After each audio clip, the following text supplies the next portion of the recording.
वर्णाथ श्री जगन्नाथ मद्गुरु श्री जगद्गुरु मदात्म सर्वभूतात्म तस्मै श्री गुरवे नमः। परम दयाल श्री श्री ठाकुर परमाराध्य जगज्जननी श्री श्री बड़मा परम पूज्यपाद श्री श्री बरदा आचार्य परम पूज्यपाद श्री श्री बाबाजा रातु चरण शतकोटि प्रणाम। आजकेर ऑनलाइन सत्संगे उपस्थित ठाकुरेर पुत्र पांजाधारी कর্মীবৃন্দ, श्रद्धेय दादारा भक्तमती मायरा साधु सज्जनबृंद সবার উদ্দেশ্যে আমার যথাযোগ্য জয়গুরু। সর্বপ্রথম আমি আমার অন্তরের কৃতজ্ঞতা জানাই, বিশেষ করে সঞ্জীব দত্তদা আমাকে এই যে আহ্বানটি জানিয়েছেন এবং আমাকে আজকে একটি সুযোগ করে দিয়েছেন এরকম একটা সুন্দর সৎসঙ্গে যোগ দেওয়ার, তথা বীজপুর সৎসঙ্গ বিহার সমস্ত কর্মকর্তাদের কাছে আমার অন্তরের কৃতজ্ঞতা জানাই। সত্যি আমি মনোমুগ্ধ হয়ে শুনছিলাম আমাদের শ্রদ্ধেয় অভিজিৎদার কথা। ঠাকুর যে কত দয়াল, ঠাকুর নিজে একজন চিকিৎসক ছিলেন, আপনারা সবাই জানেন।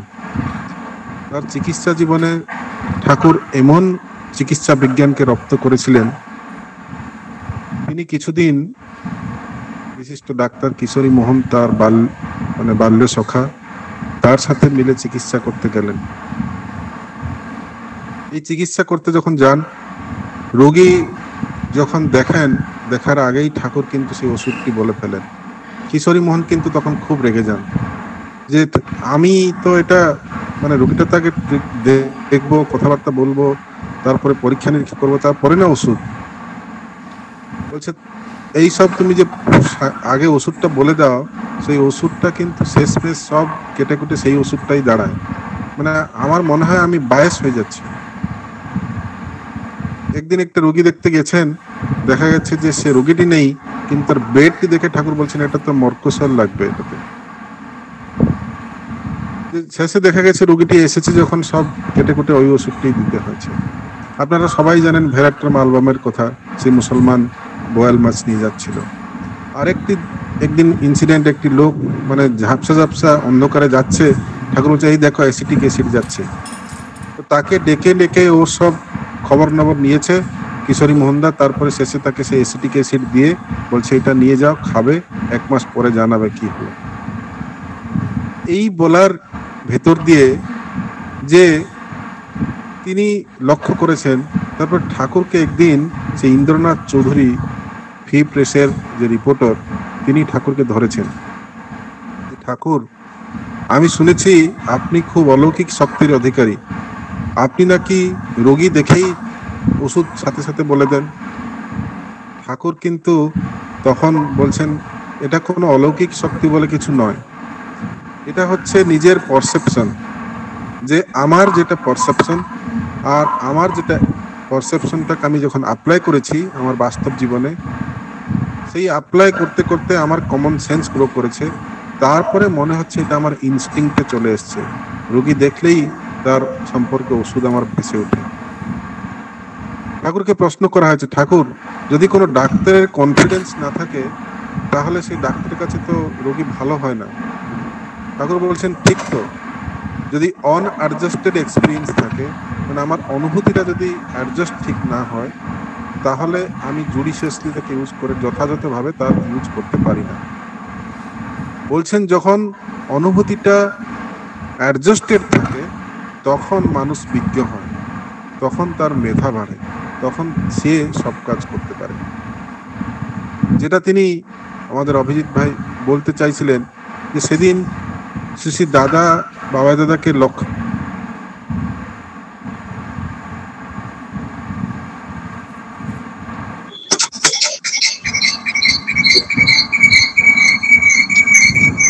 মিউট হয়ে গেছে, সাউন্ডটা মিউট হয়ে গেছে। এখন শোনা যাচ্ছে? আগে শোনা যাচ্ছে। হ্যাঁ, একটা ফোন চলে এলে এই অ্যাপটাতে খুব অসুবিধা হয় গুগল মিটে। যাই হোক, তো এই যে কথাটা তিনি বললেন যে আমাদের বিজ্ঞতা কিন্তু এর উপরে। বাইরের পরিবেশ খুব ভয়াবহ পরিবেশ, বাজ পড়ছে, ঝড় বৃষ্টি চলছে, জানি না কতক্ষণ চলবে। যাই হোক, ঠাকুরের দয়া যদি হয় তাহলে এই সৎসঙ্গ শেষ হবে। যে আমাদের মন, আমাদের ঠাকুর তারপরে চিকিৎসা, হ্যাঁ, তারপরে তাকে সে উত্তর দিয়েছেন সে রিপোর্টারকে যে এটা আমার কোনো মিরাকেল নয়। আপনি যে শর্ট হ্যান্ড লিখেন এটা আমি জানি না, আমার কাছে ওটাই মিরাকেল। আর আমি যে চিকিৎসা করি সেটা আপনি জানেন না, আপনার কাছে আমার চিকিৎসাটা মিরাকেল। কিন্তু এটা হচ্ছে রিয়েল সায়েন্স। আমরা সত্যিকারে ডাক্তার হিসাবে আমি যত রোগী তারা যে আসে, খুব কঠিন হার্টের রোগ নিয়ে হয়তো এলো, তারপরে দেখা গেছে তারা এখান থেকে সুস্থ হয়ে গেল, তারা ভাবে ডাক্তারবাবু কিছু মিরাকেল জানেন, কিন্তু আমরা কোনো মিরাকেল জানি না, সবকটা হচ্ছে সায়েন্স। আর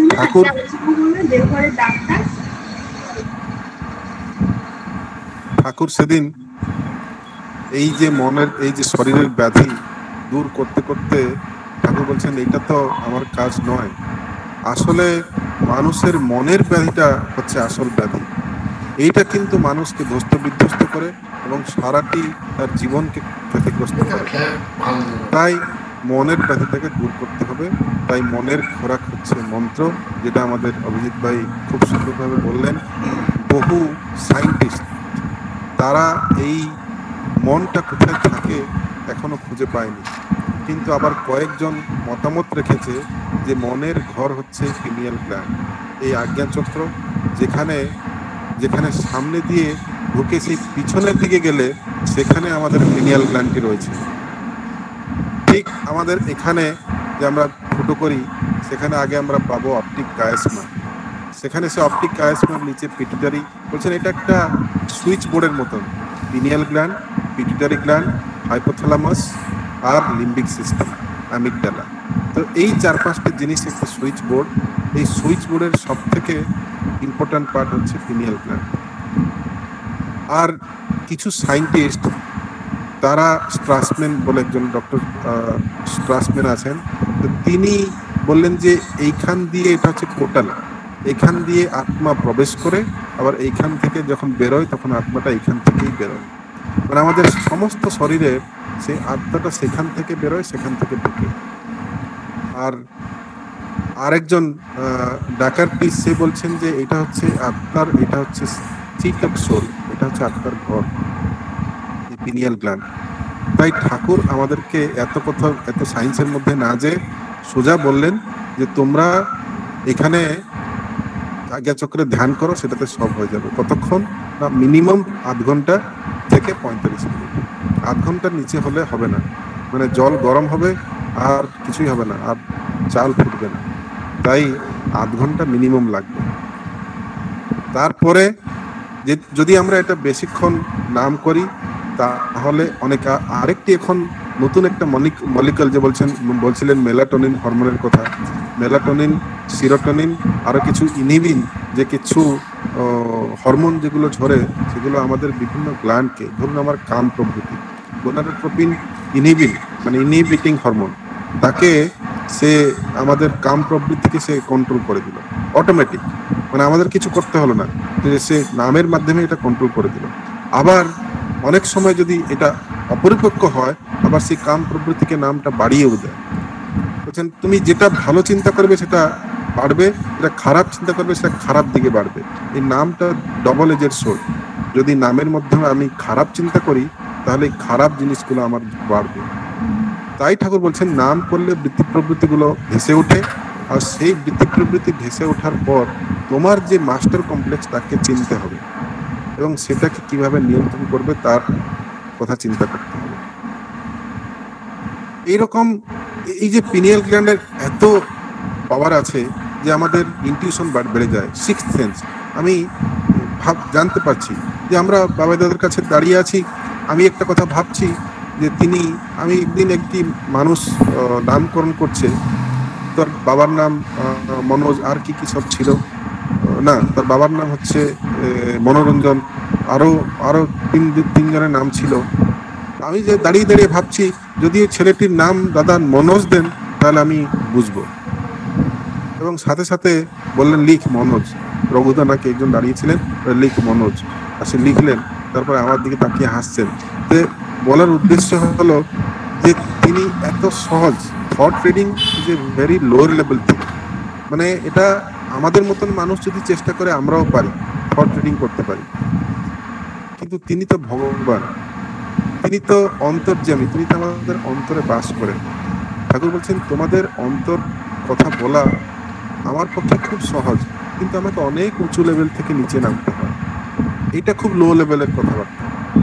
আজকে যদি আমরা প্রুফ করতে হয় যে ঠাকুর ভগবান এবং আচার্যদেব শ্রী শ্রী দাদা হচ্ছেন সেই ব্রহ্মবিদ পুরুষ, সেই ব্রহ্মজ্ঞ, সেও তিনি ব্রহ্ম, পরম পূজ্যপাদ শ্রী শ্রী বাবাই দাদা হচ্ছেন বাকসিদ্ধ, তারা হচ্ছেন তুলসী পাতা, তারা আজন্ম সিদ্ধ এবং তারা বহু জন্মের সাধনার ফলে তারা ঠাকুরের রেতধারা দিয়ে এসেছেন। ঠাকুর তার সবাইকে নিয়ে এসেছেন। এবার ঠাকুর অবতারী পুরুষ নিজে সবাইকে নিয়ে এবার নেমেছেন, যে আমাদের যেন মানুষকে আর দিগ্ভ্রান্ত হতে না হতে হয় সাধারণ মানুষজনকে। এই নাম, এই যে মন্ত্র অনেক ক্লেম করে, যে আপনি দেখবেন দয়ালবাগ তারা ক্লেম করলে তোমরা আমাদের নামটা চুরি করে নিয়েছো আর নিয়ে তোমরা একটা অর্গানাইজেশন করে দিলে। ঠাকুরকে প্রশ্ন করা হয়েছে, ঠাকুর এই নামটা কবে থেকে? ঠাকুর বলছেন এটা হচ্ছে সুরত শব্দযোগ সাধনা জবে থেকে শুরু হচ্ছে। তবে এটা শুরু হয়েছিল সন্ত কবির থেকে 1518 খ্রিস্টাব্দে। আর দয়ালবাগের যিনি স্বামীজি মহারাজ, তার জন্ম হলো 1818 খ্রিস্টাব্দে, 300 বছরের পর। কবিরজি সেদিনকে বলেছিলেন যে কবির ধারা অগম কি সদ্গুরু দই লেখায়, উলট তহি সুমিরন কর স্বামী সঙ্গ লাগায়। বলছেন সদ্গুরের এই অগম ধারা, সদ্গুরু যে অগম ধারা দেখিয়েছেন, এই ধারা কি বলছেন উলট কর সুমিরন করো, ধারাকে উলট করলে হচ্ছে রাধা, স্বামী সঙ্গ লাগায়। তিনি তখন থেকে এই নামের প্রচলন করেছিলেন। ঠাকুরকে প্রশ্ন করা হয়েছে, ঠাকুর এটা কি তার গুরুদেব দিয়েছিলেন? তার গুরুদেব কি জানেন? বলছেন ডেফিনেটলি তার গুরুদেব রামানন্দ, সেও এই নাম জানেন। যখন তিনি জানেন তখন গুরুদেবও জানেন। তখন থেকে তারপরে হতে হতে এটাকে প্রথম লোকের সামনে নিয়ে এলেন হচ্ছেন স্বামীজি মহারাজ। তারপরে সেখান থেকে এই নাম হলো। তিনি যখন পুরুষোত্তম যখন আসেন তখন তার সেই, এটাও তার একটা মহিমা, নামময় পুরুষ যিনি। আগে তো যখন রাজা আসবেন, রাজা আগে কিন্তু সৈন্য সামন্ত তিনি পাঠিয়ে দেন। একবার হরনাথ ঠাকুর কিশোরী মোহনকে বলছেন, তার ভক্ত ছিলেন কিশোরী মোহন, সোনামুখীর তার আশ্রম ছিল, তিনি সেখান থেকে তার প্রভুর কাছে এসেছেন, গুরুর কাছে এসেছেন। বলছেন শোনো, আমি তো সামনে অশ্ববাহী সৈন্য, এবার তোমাকে আর আমার কাছে আসতে হবে না, এবার তোমার যে সঙ্গী আছে সেই তোমার রক্ষা করতে, সেই তোমার দিগদর্শক হবে। সে বলছেন আমার সঙ্গী মানে কে? অনুকূল, সে তো আমার বাল্য সখা, তার মধ্যে কোনো ভগবত্তা আমি কোনোদিন দেখতে পাইনি। বলছেন সেই অনুকূল তোমার অকুলের কুল দেবে, এবার তুমি তার সঙ্গ করবে, সে যেমন যেমন বলবে তুমি তেমন তেমন চলবে। তারপরে কিশোরী মোহনের শুরু হয়েছে পরীক্ষা নিরীক্ষা। ঠাকুরকে ঠাকুর বলে পরীক্ষা করে কত কি সে না করেছেন সেগুলো আপনারা সবাই জানেন। তারপরে ঠাকুরকে সে ঠাকুর বলেছেন, তারপরে তার সিংহাসনে এমন ভাবে তাকে প্রতিষ্ঠা করেছেন, সবসময় জীবন্ত ভাবে তাকে অনুভব করেছেন ঠাকুরকে। আজকে আমরা মহাভাগ্যবান, আমরা সেই জীবন্ত আদর্শকে পেয়েছি। যে বলছিলেন ভাই নাম আর নামই অভিন্ন। এই যে নামী পুরুষ, শ্রী শ্রী বর্দাকে সেদিন ডেভিড দা প্রশ্ন করেছিলেন যে আমি তো লিভিং আইডিয়াল ধরেছিলাম, কিন্তু তিনি তো দেহ রক্ষা করলেন, এবার আমার লিভিং আইডিয়াল কে? শ্রী শ্রী বর্দা বলছেন সতত মনে রেখো ঠাকুরই হচ্ছেন তোমার লিভিং আইডিয়াল। সে বলছে সে তো ঠিক, কিন্তু আমার সুখ দুঃখ হানি লাভ সবকিছু আমার মনের কথা বলবো কার কাছে? বলছেন তাহলে তুমি আমাকে তোমার লিভিং আইডিয়াল করে নাও। তারপরে থেকে ডেভিডটা খুশি হয়েছে। শ্রী শ্রী বর্দা তার সারাটি জীবনে সবাইকে একটি কথা শিখিয়েছেন যে ইষ্ট প্রতিষ্ঠা আর ইষ্ট স্বার্থ প্রতিষ্ঠা। যদি আমরা শুধু একটা ভাবরাজ্যের ঘুরি তাহলে হবে না, আমরা শুধু নাম করলাম তাহলে হবে না, কেউ কেউ শুধু ঠাকুরের কাজ করলো, মন্দির কাজ, দীক্ষা কাজ, যাজন কাজ, মানে এই কাজ করতেই থাকলো, সেটাতেও হবে না। আর মানে যদি কেউ কেউ শুধু ঠাকুরের কথাই বলতে থাকলো, তাহলে সেটা ভাবালুটা হয়ে যায়, সেটা শুধু প্রবচন হয়ে গেল। আমরা এই অনলাইন মাধ্যমে বহু টিভি খুলিলে, ইউটিউব খুলতেই আমরা প্রবচন পাই। আবার আমাদের মধ্যে প্রভেদ কি না, এই প্রবচন সাথে যদি আচরণ থাকে তাহলে সেটাই হচ্ছে আসল জিনিস।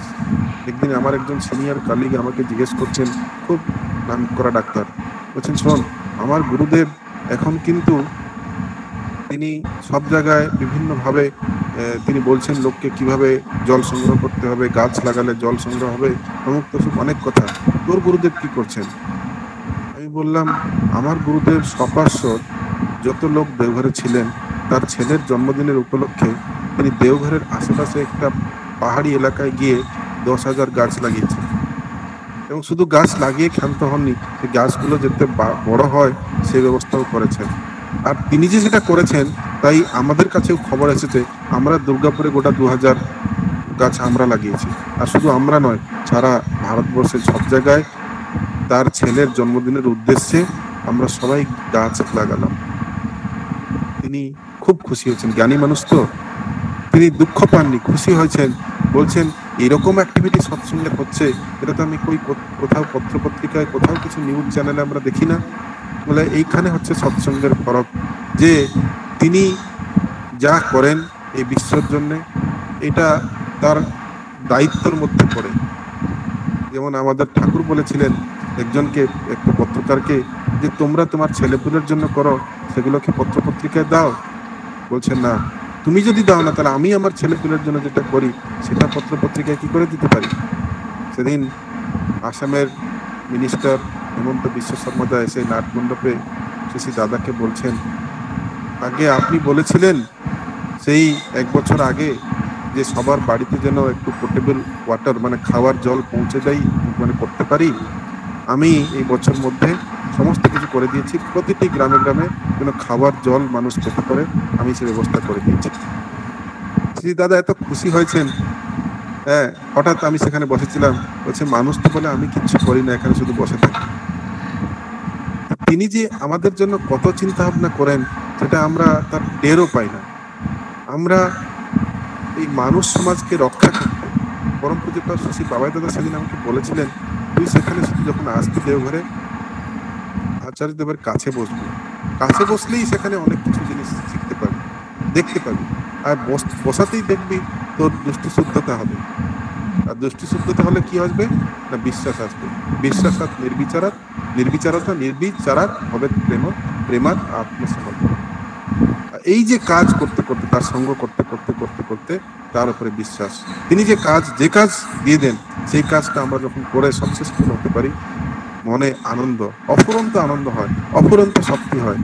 হঠাৎ তিনি একটি আশীর্বাদ করেছিলেন 2017 সালে, যে তোমরা দুর্গাপুরে একটা বড় উৎসব করো, এবং সেই উৎসবে 10,000 দীক্ষা আশীর্বাদ হয়েছিল, আবার 11,000ও হয়ে গেল।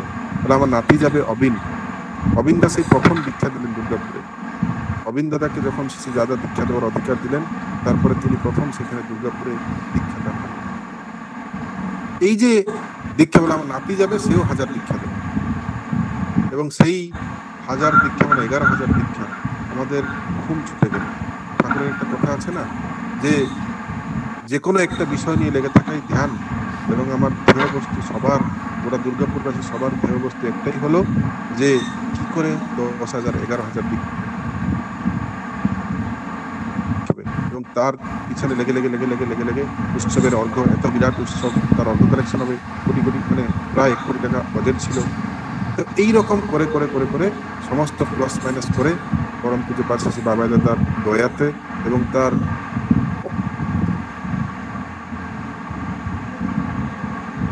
ঐশী প্রেরণায় প্রত্যক্ষ তত্ত্ব, সেই উৎসবের দিন প্রায় 17 সালে 17,000 দীক্ষা একই দিনে হয়েছিল।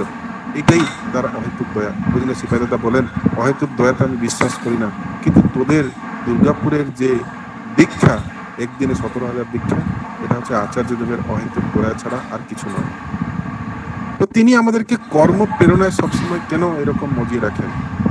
এই কাজ ভেতর দিয়ে অনেক এক্সপিরিয়েন্স হয়, আর এই যে এক্সপিরিয়েন্স, এটা হচ্ছে রিয়েল জ্ঞান, প্রকৃত জ্ঞান। এইটাই আমাদের যদি অন্তরের, আমাদের যদি মানে প্রকৃত উন্নতি না হয়, তাহলে আমরা প্রকৃত আনন্দ কখনো কদাপি লাভ করতে পারবো না। তো এই উন্নতি যদি হয়, উন্নতি মানে কি? উন্নতি হচ্ছে যে শ্রেষ্ঠ উন্নতি। ঠাকুর বলছেন তোমরা এই উন্নতির জায়গোট সবার মধ্যে মধ্যে ইমপ্ল্যান্ট করে দাও।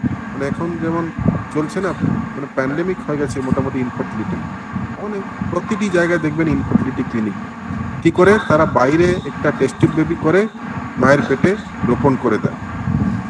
ঠাকুর বলছেন আজকে আমার কর্মীদের কাজই হবে তারা উন্নতি, সবার সবার অন্তরে অন্তরে উন্নতির জায়গোট ইমপ্ল্যান্ট করে দেবে।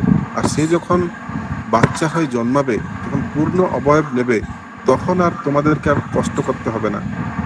তোমাদেরকে সমাজের সংস্কার আলাদা করে করতে হবে না, আলাদা করে ব্লাড মানে হাত পা শিরা এগুলো সব অটোমেটিক চলবে, অটোমেটিক হয়ে যাবে। তো আমাদের কাজ হলো এটাই। আর ঠাকুর একটি উদাহরণ দিয়েছেন যে পঙ্গুপাল, বলছেন পঙ্গুপাল মতন তোমরা প্লাবন মানে মতন মেরে পুরো খেপে যাও।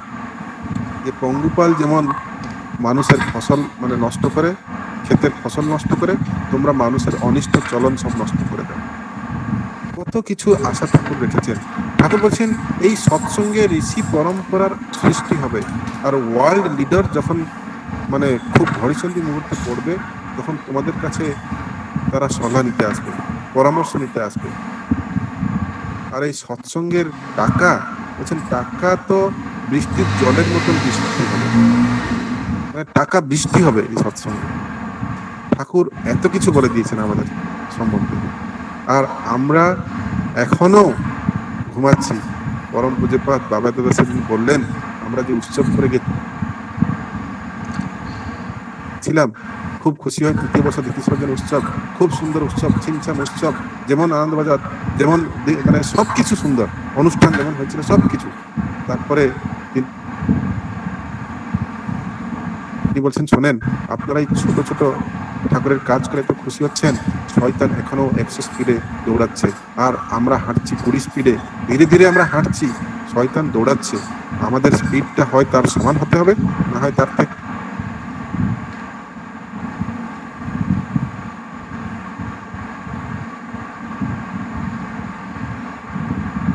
যদি এখন শোনা যাচ্ছে তো, যদি আমরা এটাকে নিরোধ না করতে পারি, যদি আমরা এগিয়ে না যেতে পারি, তাহলে আমরা মানুষ সমাজটাকে রক্ষা করতে পারবো না।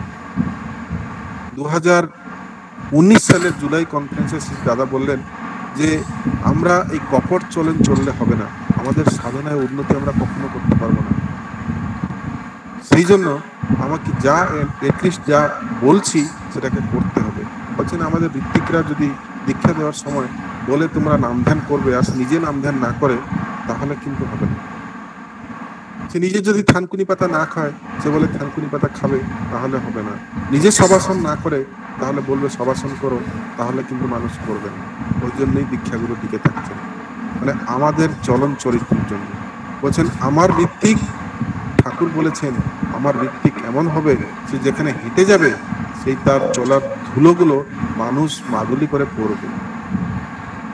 এইরকম একটা পবিত্র চরিত্র ঠাকুর আমাদের কাছে চেয়েছেন। তার সত্ত্বেও আমরা অনেক কিছু ভুলভ্রান্তি করি, অনেক কিছু তিনি সহ্য করেন। ভুবনেশ্বরের নাটমণ্ডপে একদিন বসে আছি, তিনি একটি দাদা এসে তার কাছে অনেক নালিশ করছেন একজন আরেকজন ঋত্বিক দাদার সম্পর্কে। শেষে দাদা বলছেন শোনো, আমি যদি এবার চরিত্র সংহার করতে শুরু করি না, এখানে কেউ বসতে আমার সামনে এলিজিবল নয়, কেউ বসতে পারবে না। দয়া করে যখন সুযোগ দেয়া হয়েছে, তোমরা চরিত্রের যে ফাঁকগুলো আছে সেই ফাঁকগুলো ধীরে ধীরে বন্ধ করতে চেষ্টা করো। তারপরে দেখবে তোমার বাঞ্ছিত কর্মফলের যে ফল তোমরা পাওয়ার কথা প্রাপ্তি, যেটা সেটাই প্রাপ্তি হবে। আর যদি আমরা তার পরম পূজ্য পার্শ্বদ বাবাদা বলেন, দুর্বলতা মানে আমার মন মুখ যখন এক না হচ্ছে, তখন আমার অন্তরের দুর্বলতা থাকে। যদি আমার মন আর মুখ এক থাকে, অন্তরের দুর্বলতা থাকতে পারে না। আমি আর দুর্বল নয়, তখন আমি সবল হয়ে যাই। তার দয়ার অজস্র দয়া আমার জীবনে ঘটেছে, সেগুলো বলার সময়ও নেই। তবে একটি ঘটনা বহু জায়গায় বলেছি, হয়তো আপনারা ইউটিউব বা ফেসবুক বিভিন্ন জায়গায় আপনারা শুনেছেন। তবে আজকে যখন এখানে একটা লাইভ সৎসঙ্গে আছি, ইচ্ছা করছে সেই ঘটনাটি আবার বলতে। যে 2011 সালে আমি কলকাতায় ছিলাম। কলকাতায় দেবী সিটি হাসপাতালে তখন কাজ করতাম। হঠাৎ পুতুলপুরের একটি পরিবার আমার কাছে এসে পৌঁছায়। ঘটনাক্রমে জানতে পারি যে তার ছোট ছেলেটি দেওঘরে থাকতো, আর বড় ছেলে 14 বছর পরে একটা বাচ্চা হয়েছে। ছোট ছেলেকে তারা তেজ্যপুত্র করে দিয়েছে, যেহেতু সে ঠাকুরের কাজ করে বলে, আর তোকে লাগবে না। আর বড় ছেলে তো বাড়িতে আছে, তারা দীক্ষা নিয়েছে, কোনোভাবেই ইষ্টভীতি করে, আর কিছু হয়তো এতটা অ্যাক্টিভ নন। কিন্তু এবার বাচ্চাটি হয়েছে, ঘরে কি আনন্দ! 14 বছর পরে বাচ্চা, মানে ঘরে একটা ছেলে হয়েছে। তারপরে 21 দিন চলে গেল, বাচ্চাটি হাঁপাতে শুরু করলো, নীল পড়তে শুরু করলো। ডাক্তার দেখাতে দেখাতে তারপরে অভাবে পরিশ্রান্ত মনই ধর্ম ব্রহ্ম জিজ্ঞাসা করে। এবার মনে পড়েছে ছোট ছেলের কথা। দেওঘরে দৌড়ে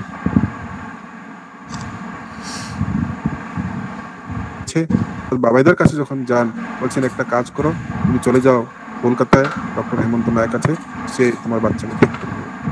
তারা চলে এসেছে যখন আমি দেখেছি, আমি মানে হাঁ করে তাকিয়ে আছি, কি হলো! 35 দিন বয়স হয়ে গেছে। এবার মানে একটু আগে এলেও হতো, ম্যাক্সিমাম আমরা 1 মাস অব্দি সেই বাচ্চাটি অপারেশন করতে পারি। 14 দিন বয়সে অপারেশন করলে খুব ভালো। বাচ্চাটির যে হার্টের যে শিরাগুলো পুরো উলট পালট হয়ে গেছে। এবার আমি বলছি, শোনো, এটা অপারেশন এখন করা যাবে না, করলে বাচ্চা টেবিলে মারা যাবে। আর যদিও অপারেশন করা যায় এই কন্ডিশনে, এর জন্য একটা স্পেশাল মেশিন লাগবে, যেগুলো এখানে নেই, ব্যাঙ্গালোরে আছে। আমি ব্যাঙ্গালোরে ফোন করে দিচ্ছি, তুমি চলে যাও ওখানে। তো তারপরে বলছে, আমরা যাব না, আমরা যা হবে এখানেই হবে।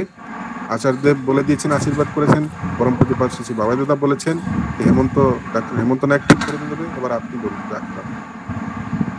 আমি মেডিকেল কনফারেন্স, মেডিকেল বোর্ড ডাকলাম, তাদেরকে সবাইকে বসিয়ে কেসটি ডিসকাস করলাম। সবাই হাসলো আমার কথাবার্তা শুনে। বলছে, তোমার একটু মানে পাগলামি ধরেছে, তুমি বাচ্চাটাকে কিভাবে অপারেশন করতে বলছো? মানে জেনে বুঝে গাড়ির সামনে দাঁড়ানো, এটা মানে মরে যাবে তাও অপারেশন, মানে হ্যাঁ সেটা মরে যাবে তাও অপারেশন করবো, আমার গুরুর আশীর্বাদ আছে যে এটা সাইন করে দিল বাড়ির লোক। অপারেশন হলো, 7 ঘন্টা অপারেশন পর তারপরে আমাকে আবার উঠিতে ডাকলো আমার সার্জন, খুব সিনিয়র সার্জন। তোমাকে বলছি অপারেশন করবো না, দেখো এবার ইকোটা করে দেখো। আমি তখন ইকোটা করছি, আর তখন তার সেই মানে ভেন্টিলেশন যে টিউবটা আছে, টিউব পুরো ফেনাতে ভর্তি হয়ে গেছে, রেড, মানে ব্লিডিং হচ্ছে সেখান থেকে। ইসিজিটা খুব খুব খারাপ। হার্টটা নড়ছে না, থরথর থরথর করছে। হার্টটা এরকম কন্ট্রাকশন করে, কিন্তু ওরা খালি থরথর থরথর করছে। 10% ইজেকশন ফ্র্যাকশন, যেটা সাধারণ মানুষের 60 to 80% থাকে। তারপর আমি কি করব? এবার শুধু ইকোটা করছি, হাতটা ধরে নাম করছি, হে ঠাকুর, তুমি কি পরীক্ষা নিচ্ছ? একটু এই পরিবারের বিশ্বাস যাবে, আবার আমার যে বিশ্বাস জন্মাচ্ছে, যে হয়েছে, সঞ্চয় করেছি, সেটাও মানে লিক হচ্ছে। এবার কি করি? সেখান থেকে চলে গেলাম। তারপরে শুধু একটাই কথা আমার মনে পড়লো, যে সেদিন আচার্যদেব শ্রী শ্রী দাদা ভুবনেশ্বরে বসে আছেন, ভুবনেশ্বর মন্দির উদ্বোধন। উড়িষ্যার মুখ্যমন্ত্রী শ্রীযুক্ত জানকী বল্লভ পট্টনায়ক এসেছেন, শ্রী দাদার বন্ধু তিনি তার দর্শনে এসেছেন। বলছেন, জানকীদা, আপনি আমার বড় ছেলেকে দেখেছেন? বলছেন, না। এই দেখুন আসছে, বাবাই ওর নাম। ও কিন্তু বাকসিদ্ধ, ও যাকে যা বলে তার তাই হয়। আমি বললাম, যদি বাবাই বা বাকসিদ্ধ, তাহলে এই বাচ্চাটি কি করে মরে যেতে পারে? তারপরে আমি উপরে এলাম, 1 ঘন্টা ধ্যান করলাম। তারপর ঠাকুরের তোমার মঙ্গল ইচ্ছা পূর্ণ হোক বলে আবার নিচে যখন গেলাম, দেখছি ফেনাগুলো আসা বন্ধ হয়েছে। বললাম, আইসিইউতে শিফট করো। আইসিইউতে বাচ্চা শিফট করা হলো। 3 দিন পর আমরা বাচ্চাটার ফাইনাল ড্রেসিং, বুকটা ফাইনাল সেলাই হলো। মানে হাতটা হনুমানের মতন খোলা পড়ে আছে, হাতটা দগদগ করছে, বাইরে থেকে দেখাই যাচ্ছে। সেলাই হলো। তারপরে 15 দিন মাথায় যখন হসপিটাল থেকে বাচ্চাটি ছুটি হচ্ছে, তখন সেই যারা ডাক্তাররা, বিশিষ্ট ডাক্তাররা তারা ছিল সেই মানে আমাদের মেডিকেল বোর্ডে, তারা তখন সবাই বলছে, হেমন্ত, তুই বলছিলি তোর গুরুর আদেশে এই অপারেশনটি হলো, আজকে কিন্তু তোর গুরুর দয়াতে এই বাচ্চাটি এখান থেকে বেঁচে যাচ্ছে।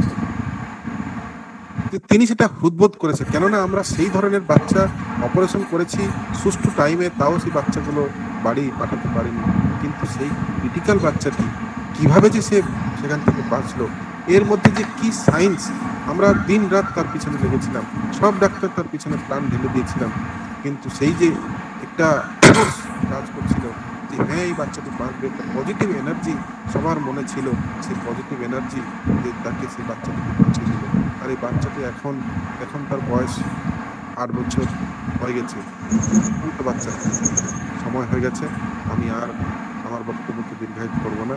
শেষে এই সৎসঙ্গে উপস্থিত সবার মঙ্গল প্রার্থনা করি, পরম দয়াল রাখুন আবার। এবং এই যে করোনার দুর্দিনে আচার্য শিশু দাদা বলেছি, যারা যজন যজন স্থিতিতে ষষ্ঠ শিষ্টাচার নৈমিত্তিক পালন করছে, তারা কিন্তু করোনা আক্রান্ত হলেও মরবে না, ভরসার বাণী দিয়েছেন। আর ঠাকুরের জিনিস হোল হার্টেডলি করতে হবে, বেছে বেছে করলে হয় না। জয় গুরু।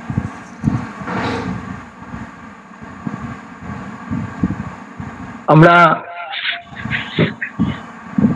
শ্রদ্ধেয় হেমন্ত দাকে কি ভাষায় তার এই বক্তব্যের পর অভিবাদন জানাবো তা জানা নেই। এত ব্যস্ত মানুষ, তিনি যে তার মধ্যে সময় করে আমাদের ডাকে সাড়া দিয়ে আমরা প্রায় 123 জন মানুষ দেখছিলাম, আমি এখানে এই সৎসঙ্গ শুনলেন এবং তার মুখে শ্রী ঠাকুরের কথা, আচার্য দেবের কথা, শ্রী বর্দার কথা, পূজনীয় বাবা দাদার কথা,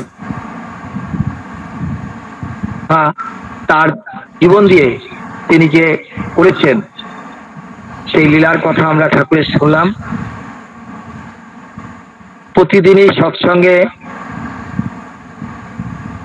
গতকাল কৃষ্ণদাস ছিলেন, ডক্টর কৃষ্ণচন্দ্র দাস, আজকে হেমন্ত দাস থাকলেন, কালকে থাকবেন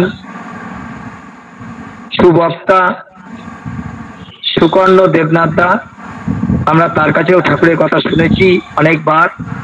তিনিও ভীষণ সাহিত্যিক মানুষ এবং খুব মধুর কণ্ঠে শ্রী ঠাকুরের কথা পরিবেশন করেন। প্রত্যেকের কাছে আমার একটাই কথা, যারা এই সৎসঙ্গ শুনতে বহু মানুষকে জানান, এই অমৃত কথা তারা যাতে শুনে জীবনে কিছু রসদ সংগ্রহ করে তা প্রতিপালন করে শ্রী ঠাকুরের দিকে আমরা এগোতে পারি। একটা বর্তমান পরিস্থিতিতে বিরাট পাওয়া।